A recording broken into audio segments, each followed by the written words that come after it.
warahmatullahi wabarakatuh. Waalaikumsalam. Selamat siang semuanya. Kepada yang terhormat Bapak Suhardi, SKPNS MK, selaku dosen pengaku mata kuliah Etika dan Hukum Keperawatan. Baik, di sini kami akan memenuhi tugas video kami dengan mempresentasikan hasil diskusi kami yang berjudul Malpraktik Keperawatan. Baik, saya di sini tidak sendiri, saya bersama teman-teman saya. Ada Maharani Sabrianti Mangile sebagai pemateri pertama, ada Siti Rahayu sebagai pemateri kedua, dan ada Putu Ekawati sebagai pemateri ketiga, dan saya sendiri Tri Rahayu sebagai moderator. Baik, untuk mengefisienkan waktu, kita lanjut saja ke pemateri pertama. Kepada Maharani, saya persilakan. Baik, terima kasih kepada moderator sudah memberikan saya kesempatan untuk mempresentasikan hasil diskusi kami yang berjudul Malpraktik Keperawatan. Sebelum kita masuk ke pengertian malpraktik keperawatan, kita ada beberapa poin yang perlu dibahas. Yang pertama ada definisi malpraktik, yang kedua ada unsur yang membentuk suatu tindakan yang dikategorikan malpraktik dalam keperawatan, yang ketiga ada jenis-jenis malpraktik, yang keempat ada klasifikasi kegagalan medis dalam konteks praktik keperawatan, dan yang terakhir itu adalah ada bentuk sanksi hukum dalam pelayanan keperawatan. Kemudian masuk pada poin pembahasan yang pertama, yaitu definisi malpraktik. Malpraktik adalah kesalahan atau kelalaian yang dilakukan oleh tenaga kesehatan yang melaksanakan profesinya yang tidak sesuai dengan standar profesi dan standar operasional. Akibat dari kesalahan atau kelalaian tersebut itu mengakibatkan pasien mengalami kerugian seperti menderita luka berat, cacat, bahkan meninggal dunia. Kemudian masuk pada pembahasan yang kedua, itu ada unsur yang membentuk suatu tindakan dapat dikategorikan sebagai malpraktik dalam keperawatan. Yang pertama itu ada kewajiban hukum. Kewajiban hukum di mana perawat ini memiliki kewajiban dan profesional untuk merawat pasien sesuai dengan standar kompetensi tertentu dan sesuai kode etik keperawatan. Kemudian yang kedua ada pelanggaran terhadap kewajiban, di mana perawat ini dianggap melakukan pelanggaran kewajiban apabila tidak bertindak sesuai dengan standar profesi, kompetensi, atau standar operasional. Ini termasuk tindakan aktif yang keliru, misalnya memberikan obat yang salah, melakukan tindakan yang salah, misalnya tidak memonitor tanda-tanda vital secara berkala. Kemudian yang ketiga ada adanya akibat atau cedera, di mana malpraktik ini hanya dapat ditetapkan apabila tindakan atau kelalaian perawat mengakibatkan kerugian terhadap pasien, baik fisik, psikologi, dan kerugian finansial. Kemudian yang keempat ini ada hubungan sebab akibat, di mana terdapat hubungan langsung antara pelanggaran yang dilakukan perawat dan kerugian yang dialami pasien. Artinya jika perawat ini tidak melakukan pelanggaran tersebut, maka klien juga tidak akan mengalami kerugian. Mungkin itu saja, saya kembalikan kepada moderator. Baik, selanjutnya kita ke pemateri kedua. Saya persilakan kepada Siti Rahayu untuk memaparkan materi. Baik, terima kasih kepada moderator. Jadi materi yang kedua itu adalah jenis-jenis malpraktik. Jenis-jenis malpraktik itu dibedakan menjadi dua. Yang pertama ada malpraktik etik, adalah pelanggaran terhadap prinsip moral dan kode etik profesi yang dilakukan oleh perawat dalam menjalankan tugasnya. Malpraktik etik tidak menimbulkan kerugian hukum secara langsung. Pelanggaran etik dapat merusak kepercayaan pasien, mencoreng reputasi profesi, dan dapat dikenai sanksi etik oleh organisasi profesi seperti PPNI. Yang kedua itu ada malpraktik yuridis. Malpraktik yuridis ini adalah pelanggaran oleh perawat yang menyebabkan akibat hukum, baik dalam bentuk sanksi pidana, perdata, maupun administratif, karena tidak bertindak di luar batas kewenangan, lalai, atau tidak mematuhi standar profesi yang berlaku menurut undang-undang.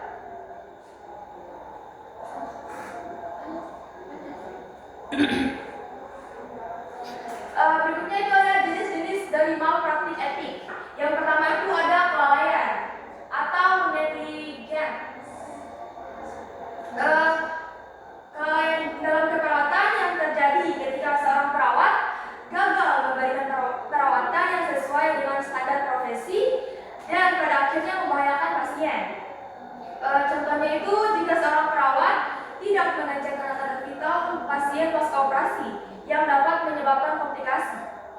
Yang kedua itu ada penyalahgunaan wewenang, di mana perawat menggunakan posisinya untuk kepentingan pribadi atau melakukan tindakan yang tidak sesuai dengan kode etik profesi. Contohnya meminta hadiah kepada pasien atas imbalan dari perawatan yang dilakukan pasien tersebut. Yang ketiga itu ada pelanggaran kerahasiaan, yaitu perawat mengungkapkan informasi pasien tanpa seizin pasien kecuali dari kondisi tertentu yang diatur oleh hukum dan dapat merusak kepercayaan pasien kepada perawat tersebut. Yang berikutnya ada penyalahgunaan fasilitas, di mana perawat menggunakan fasilitas rumah sakit atau sumber daya rumah sakit untuk kepentingan pribadi, dan ini dapat berpengaruh merugikan rumah sakit dan pasien yang membutuhkan akses fasilitas tersebut. Berikutnya itu adalah tidak menghormati hak pasien, di mana perawat tidak menghormati hak pasien dengan memaksa melakukan prosedur tanpa penjelasan yang jelas dan mengabaikan keinginan pasien. Hal ini bisa merugikan pasien secara emosional dan fisik. Yang keenam ada diskriminasi dan perlakuan tidak adil, di mana perawat membeda-bedakan pasien berdasarkan faktor yang tidak relevan. Contohnya seperti membeda-bedakan seperti agama, ras, dan jenis kelamin. Ini bisa melanggar prinsip keadilan, juga termasuk hubungan kepercayaan antara pasien dan tenaga medis. Yang ketujuh ada manipulasi atau eksploitasi pasien, di mana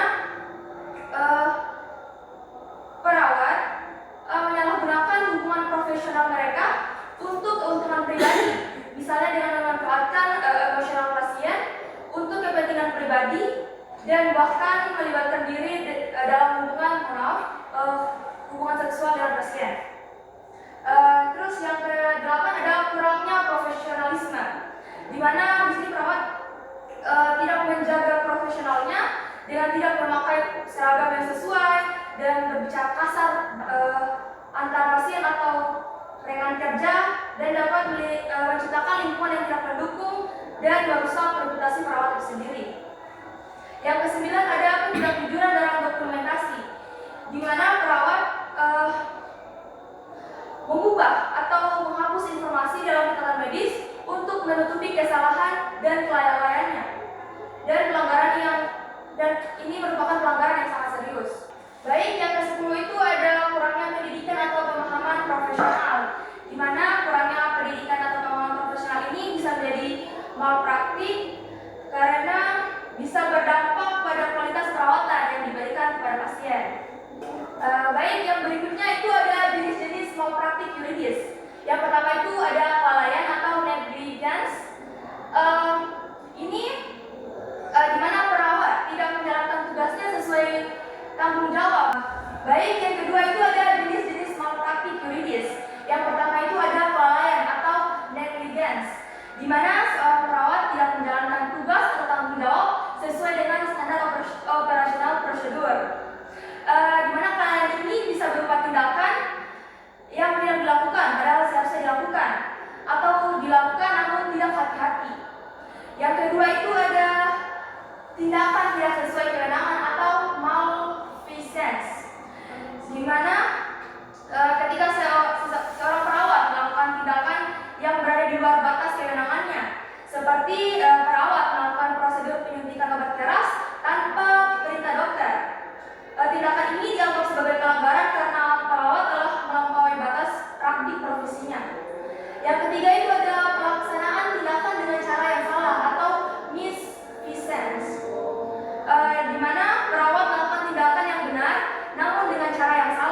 tindakan ini tidak hanya mencari citra profesi, tetapi juga dikenai sanksi hukum dan etika.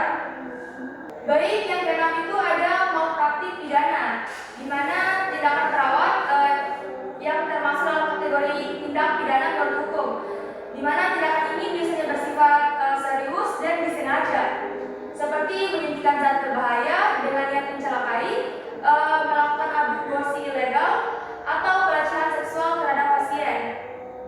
Yang ketujuh ada malpraktik perdata, di mana malpraktik merupakan bentuk pelanggaran yang menyebabkan kerugian material atau imaterial pada pasien dan dapat digugat secara perdata oleh pasien dan keluarga.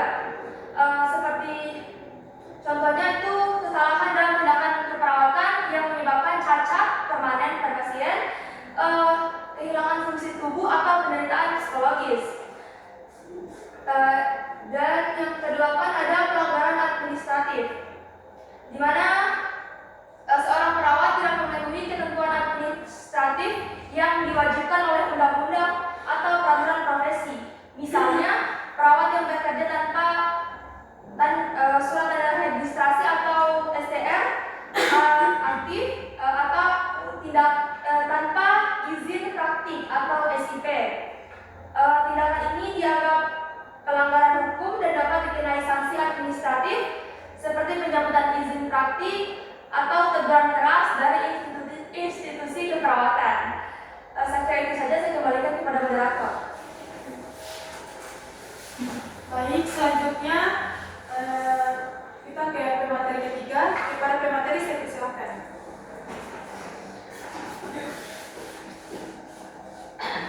Oke, baik, terima kasih kepada moderator telah mempersilahkan saya untuk membawakan materi keempat yang berjudul kegagalan medis dalam praktik keperawatan. Nah, kegagalan medis dalam praktik keperawatan ini biasa disebut dengan medical failure. Nah, dalam keperawatan adalah kondisi di mana tindakan atau pelayanan keperawatan tidak berjalan sesuai dengan standar profesi sehingga mengakibatkan hasil yang tidak diharapkan, KTD, termasuk kerugian pada pasien. Kegagalan ini bisa berupa kesalahan, kelalaian, dan kekurangan dalam proses perawatan. Sesuai dengan yang dijelaskan dengan pemateri kedua, bahwa banyak sekali salah satu bentuk dari kegagalan atau kelalaian yang terjadi dalam tindakan keperawatan. Nah, tindakan inilah yang dapat menimbulkan adanya malpraktik dalam keperawatan. Nah, kemudian ada kegagalan medis dalam praktik keperawatan. Yang pertama itu adalah kegagalan diagnostik. Kegagalan diagnostik ini adalah kegagalan ketika kita memberikan diagnosa. Nah, ketika kita memberikan diagnosa, biasanya itu akan sulit sekali kita menegakkan diagnosa yang benar ketika kita salah menerima informasi atau terjadi miskomunikasi antar sesama anggota tim. Nah, salah satu malpraktik yang bisa terjadi adalah kegagalan diagnostik. Nah, contohnya itu ketika kita memberikan diagnostik yang salah atau ketika kita memberikan intervensi yang salah kepada pasien.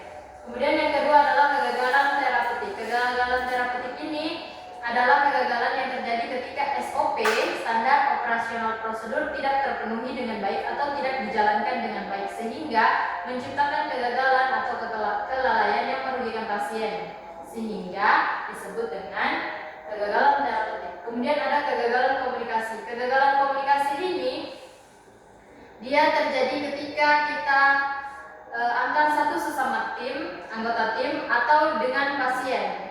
Nah, terjadinya miskomunikasi antar anggota tim dan atau pasien yang menyebabkan kita bisa salah menegakkan diagnosa sehingga kita salah memberikan intervensi kepada pasien. Biasanya ini terjadi ketika kita memberikan atau meminta informasi pada pasien-pasien anak. Itu lebih sulit karena biasanya itu kita harus lebih berfokus kepada orang tua untuk memintai keterangan tentang anaknya. Kemudian ada kegagalan dokumentasi. Kegagalan dokumentasi ini adalah kegagalan yang terjadi ketika seorang perawat tidak mencatat dokumentasi tentang apapun tindakan yang dilakukan kepada pasien sehingga menyebabkan malpraktik. Jadi ketika pasien diberikan intervensi, lalu perawat tidak mencatat atau tidak mendokumentasikan semua tindakan yang dilakukan, sehingga menyebabkan kekurangan atau tidak relevannya tindakan-tindakan tersebut, sehingga menyebabkan malpraktik. Kemudian ada kegagalan etik dan profesional. Nah, kegagalan etik dan profesional ini contohnya itu adalah ketika kita menyalahgunakan wewenangnya kita sebagai perawat. Misalnya, ketika ada pasien yang satunya kurang mampu, kita lebih sopan kepada pasien yang kayak itu. Itu adalah salah satu kegagalan etik dan profesional seorang perawat. Kemudian adalah kegagalan sistem. Kegagalan sistem ini biasanya terjadi karena dipengaruhi dengan rumah sakit yang tidak memfasilitasi ataupun dari manajemen rumah sakit yang kurang bagus, sehingga menyebabkan malpraktik pada perawat. Oke, materi yang kelima adalah bentuk sanksi hukum dalam pelayanan keperawatan. Bentuk sanksi hukum dalam pelayanan keperawatan itu ada 3. Yang pertama itu sanksi hukum pidana, sanksi hukum perdata, dan sanksi hukum administratif. Jadi, sanksi hukum pidana diberikan pada perawat jika perawat melanggar norma-norma atau etik dalam keperawatan yang menyebabkan kerugian pada pasien. Kemudian sanksi hukum perdata. Nah, sanksi hukum perdata ini diberikan ketika seorang perawat menimbulkan kerugian kepada pasien yang dapat dituntut, baik itu seperti yang dijelaskan tadi, baik itu kerugian material atau imaterial, itu adalah sanksi hukum perdata. Bisa diberikan sanksi hukum perdata sehingga menyebabkan kerugian pada pasien, misalnya cacat atau cacat fisik atau cacat mental.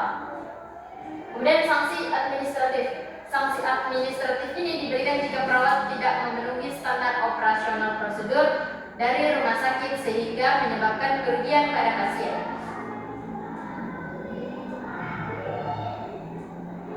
Sanksi hukum pidana. Nah, untuk menjerat seorang perawat dalam hukum pidana ada beberapa pasal dalam KUHP yang umum digunakan untuk menjerat malpraktik keperawatan. Yang pertama itu adalah pasal 359 KUHP yang bunyi itu barang siapa karena kesalahannya menyebabkan orang lain mati diancam dengan pidana penjara paling lama 5 tahun atau kurungan paling lama 1 tahun. Kemudian yang kedua pasal 360 ayat 1 KUHP yang berbunyi barang siapa karena kesalahannya menyebabkan orang lain mendapat luka berat diancam dengan pidana penjara paling lama 5 tahun atau kurungan paling lama 1 tahun. Kemudian yang ketiga pasal 360 ayat 2 KUHP yang berbunyi jika perbuatan itu menyebabkan orang lain mendapat luka-luka, maka pelaku diancam dengan pidana penjara paling lama 3 bulan atau denda sebanyak-banyaknya Rp4.500. Sanksi hukum pidana ini akan diberikan ketika perawat melanggar norma-norma atau etik tadi, maka diberikan sanksi hukum pidana. Kemudian ada sanksi hukum perdata. Nah, sanksi hukum perdata pasal yang bisa digunakan untuk menjeratnya itu yang pertama ada pasal 1371 ayat 1 Kitab Undang-Undang Hukum Perdata. Nah, yang menyebutkan penyebab luka atau cacatnya suatu anggota badan dengan sengaja atau kurang hati-hati memberikan hak kepada si korban selain penggantian biaya penyembuhan menuntut penggantian kerugian yang menyebabkan oleh luka-luka atau cacat tersebut.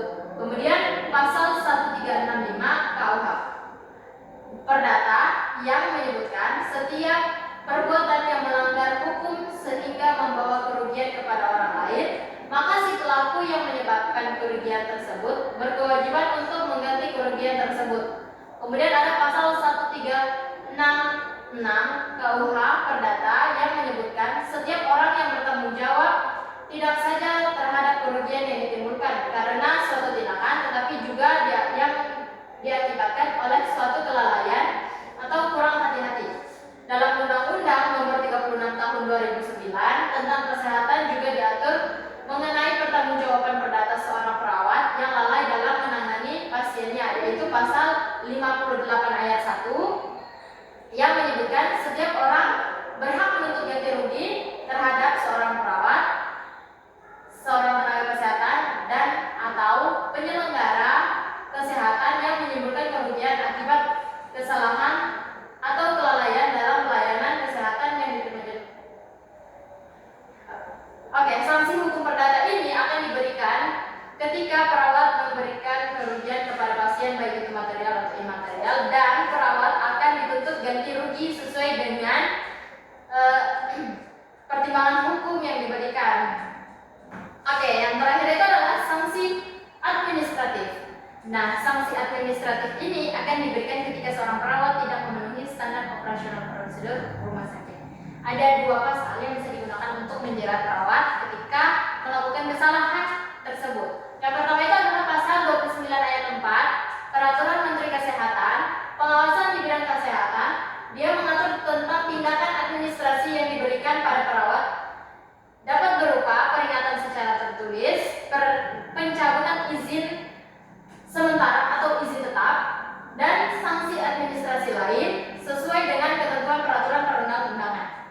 Nah, Undang-Undang Keperawatan pasal 58 ayat 2 dan Undang-Undang Tenaga Kesehatan pasal 82 ayat 4, yaitu sanksi administrasi dapat berupa teguran lisan, peringatan tertulis, denda administratif, dan pencabutan izin.